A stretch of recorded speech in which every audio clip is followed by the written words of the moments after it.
In our third lesson, we'll also look at whether to use an infinitive or a gerund in the complement position.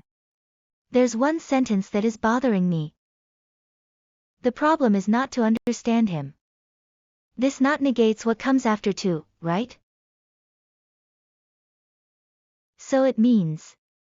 The problem is that we don't understand what he's saying. That's right. When you want to negate what follows to, you put not before to. I have two questions about this. The first one is, if to isn't negating what follows it, but instead negates the is right before it, then the meaning would be. The problem is not that we understand what he's saying. Yes, exactly. In that case, using isn't instead of is not would help avoid confusion for the reader. That said, some people still use is not even in that situation. In the end, you can only tell what not is negating from the context. I see. My second question is this. The sentence sounds future-oriented, like, we should do something from now on, but it doesn't seem to have a clear sense of purpose. That's a good point. Compared with the sentence we looked at last time. My mission is to protect you. This one does seem to lack an obvious sense of purpose at first glance. In this case, the purpose just isn't stated on the surface. However, if we paraphrase the sentence, it would mean something like, we should do something in order to understand what he's saying. So the purpose, understanding what he's saying, is actually hidden in the sentence. When you put it that way, that makes sense. Now, what does the following sentence mean? To say that is to admit defeat. Saying that would mean admitting defeat, I think. That works just fine. It could also be interpreted as, saying that is tantamount to admitting defeat. Or, if you say that, it amounts to admitting defeat. It sounds more like a result than a purpose. Whether there's a sense of purpose may depend on the speaker's mindset. If the speaker thinks, I don't want to admit defeat, then a clear purpose emerges, avoiding saying those words. But if the speaker feels, I don't mind admitting defeat, then it becomes a matter of outcome. If it ends up that way, so be it. In that case, the awareness of result outweighs any sense of purpose. Either way, what follows to describes a resulting state. What about the following two sentences? To ignore this is to do a serious disservice.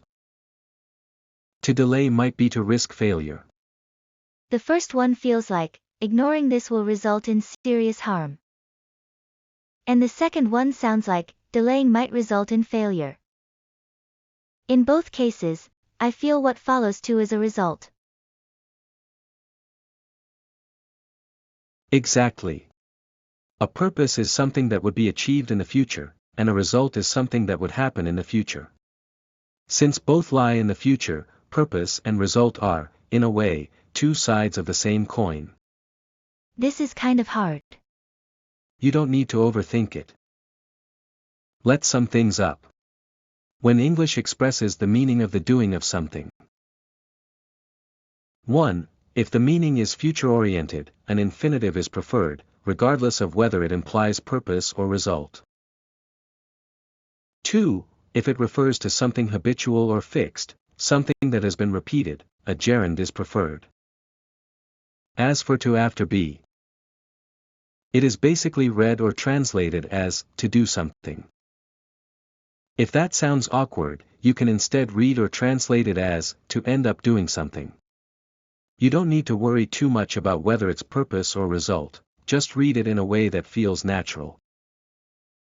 Next time, I'll briefly explain 3 ways of interpreting to after be. Are we digging even deeper? Not deeper.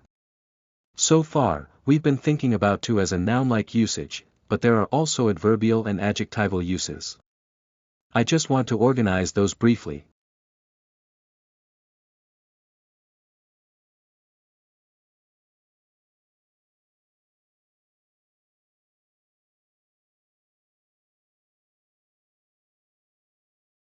I also have one question.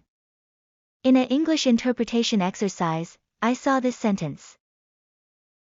It can be embarrassing to be in the company of someone you are not acquainted with and not speak to them. You read from the context that the part after and is included within the to phrase. A person raised a question online about this sentence. If you negate a to phrase, you put not before to, so you have to express the part after and. However, the to is missing after and. The best rated answer was that the author omitted to in order to include the part after and in the to phrase. But I'm not fully convinced.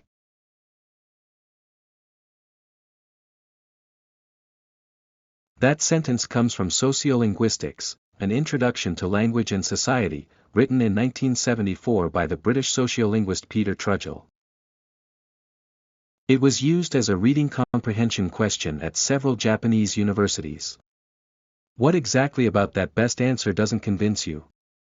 I do think that, in the end, to was dropped to include the part after and within the to phrase. But I wonder whether it's really okay to drop to while ignoring grammatical principles. That's a very reasonable question. To answer it, we need to consider two things. 1. Can the to after not actually be dropped? 2. Why didn't the author write not to speak in accordance with the rule? To answer those questions, we have to think about the difference between to be and not to speak, and to be and not speak. It's reasonable to assume that the author consciously dropped to after not. The problem with that online answer is that it jumped straight to the conclusion without addressing these 2 points. We'll also deal with that in the next lesson.